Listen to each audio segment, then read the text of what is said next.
ang natulungan ng Magnegosyo Taday na isa sa mga flagship program ni Vice President Inday Sara Duterte.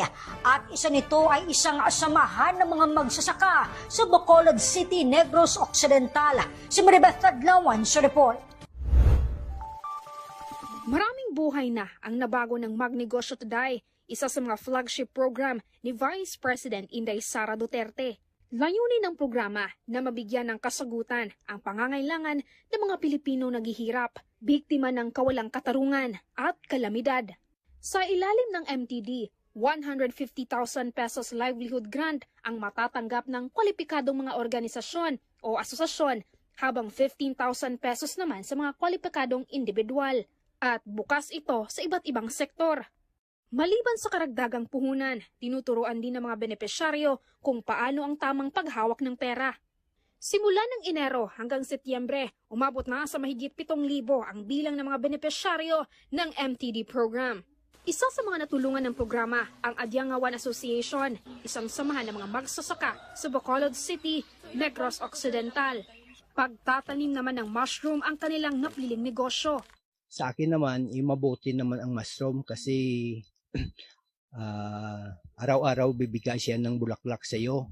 Pag nagbigay siya ng bulaklak, kung baga, kwarta na. Ipinakita naman ni Judy kung paano ang tamang pag-alaga ng mushroom.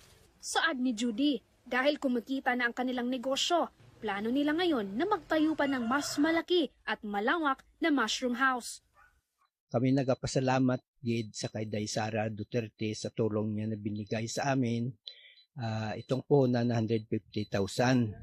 Isa ngayon, i-continue namin nag-meeting ang asosasyon na ipadayon itong project na mushroom kasi kilalang-kilala na nga itong Adyangawan Small Farmers Association marunong pa rin mag-culture ng mushroom. Kasi hindi naman mahirap ay hanapin kasi balitang-balita sa TV at news nga may arang tulong si Day Sara Duterte para sa ganyan na maliliit na mga asosasyon.